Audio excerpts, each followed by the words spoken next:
What happens when a white mother-in-law manipulates her pregnant black daughter-in-law, applying constant pressure and emotional abuse?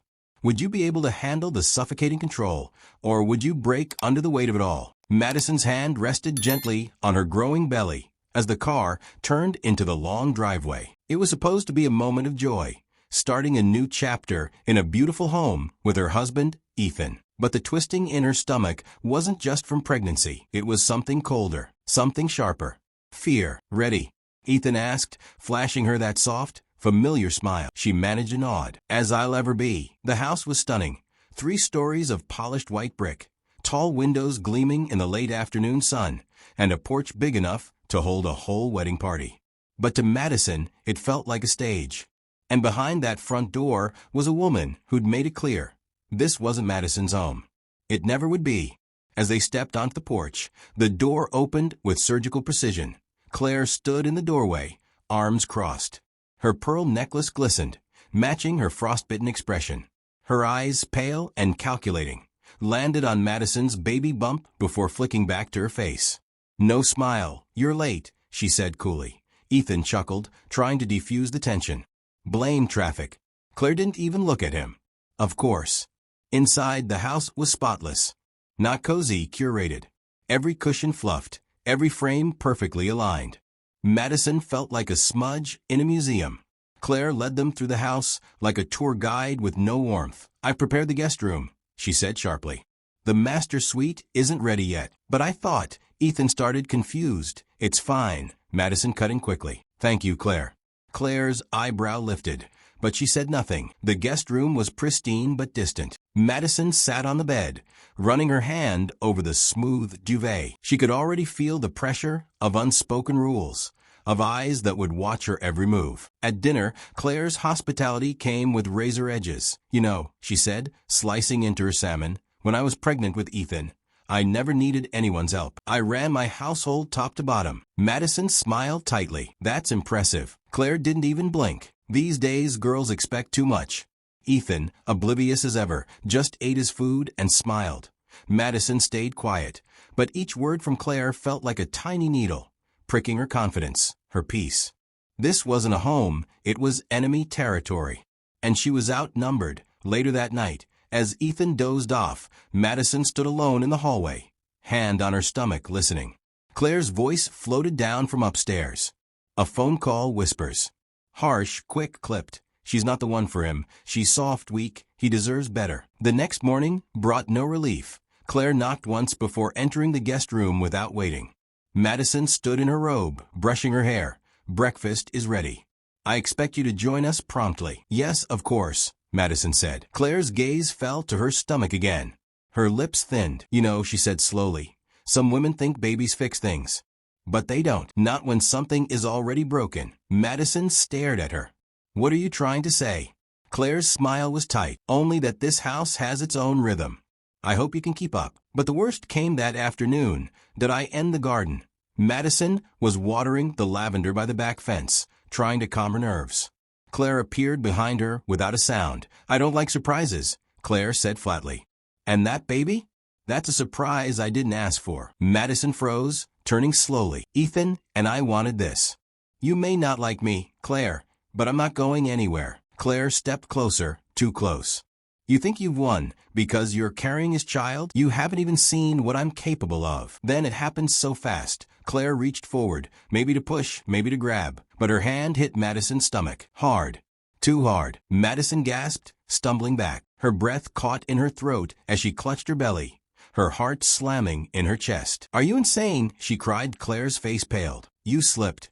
I didn't. Madison didn't wait. She ran inside, calling for Ethan, tears welling up in her eyes. But Ethan wasn't there. And Claire? She just stood in the garden, eyes cold and calculating, already preparing the lie she'd tell next. Madison had hoped things would improve, that with time, the tension would ease. But as the days passed, it only grew worse. It wasn't just Claire anymore, it was Ethan too. She began to feel like an outsider, trapped between two forces. Her husband's mother and her husband himself. One evening, when Ethan was out working late, Madison found herself alone in the house with Claire. The tension between them had been building, and Madison felt every second of it. As she walked into the kitchen, she saw Claire standing by the counter, her posture stiff and cold. "Madison," Claire began, her voice calm but laced with something darker. "I think it might be best if you moved back to your family after the baby is born. You really don't have the experience to raise a child here, and I think Ethan and I should take over for the first few months. You need to rest, focus on your health and the baby." Madison froze. She had heard enough. "That's not happening," she said firmly, her voice shaking with anger. "I'm not leaving." Claire smiled, but it was a smile that didn't reach her eyes. "You should think about what's best for the baby, not just yourself." Madison clenched her fists, feeling the weight of her growing resentment. "I know what's best for my baby," she said, her voice a low whisper.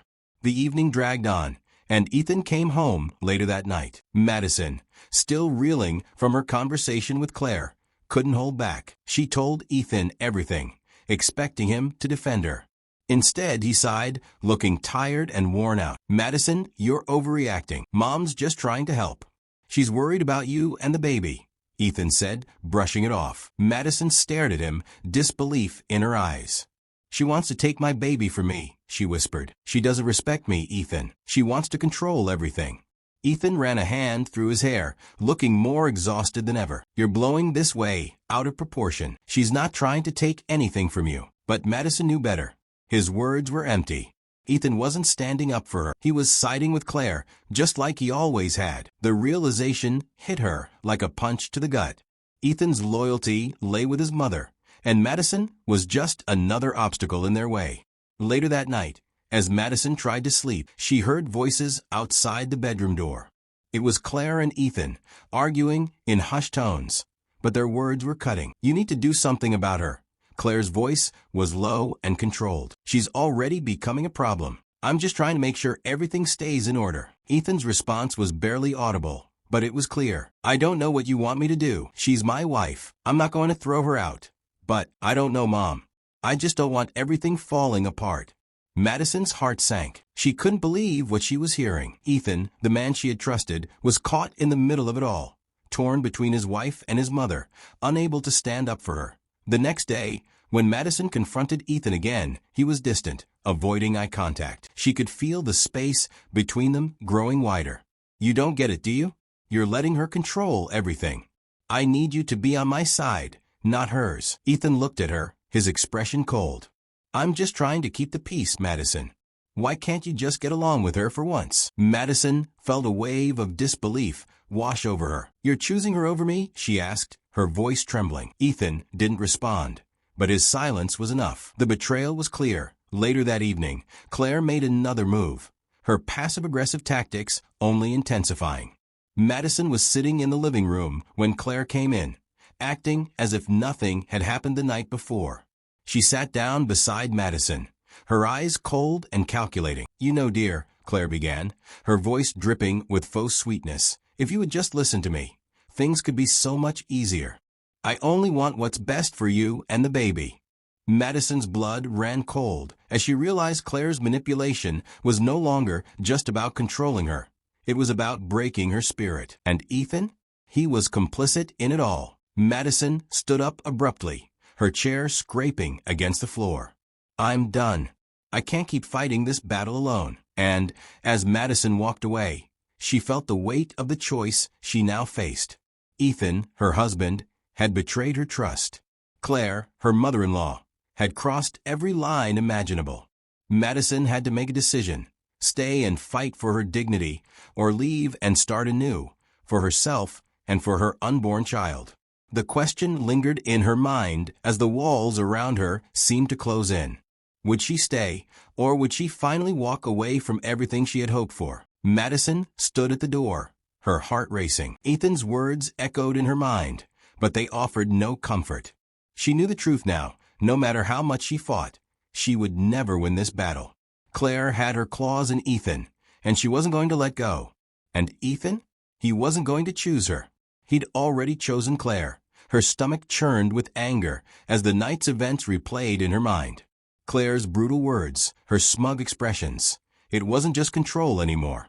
It was manipulation, and Ethan's blind defense of her only made it worse.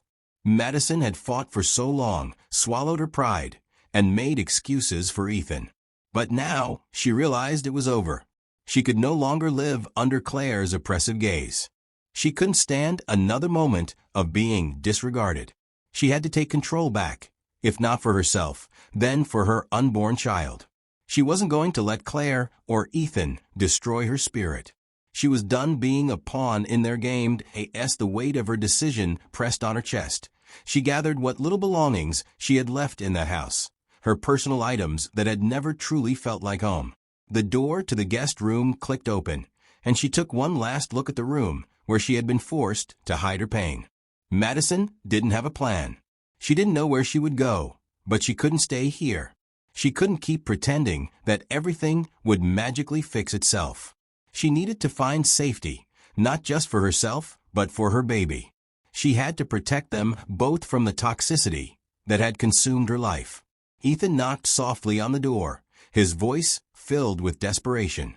"Madison, please don't leave. We'll figure this out together." But she had heard it all before. She wasn't going to be swayed. She knew what she needed to do. "Goodbye, Ethan," she said firmly, her voice steady. Stepping past him, Madison walked out the door. Claire stood at the bottom of the stairs, arms crossed, her face stone cold. But Madison didn't pause. She had made her choice. This was no longer about love. It was about survival. She didn't look back. As the door closed behind her, she felt a sense of freedom wash over her for the first time in months. It wasn't the end she had hoped for, but it was a new beginning.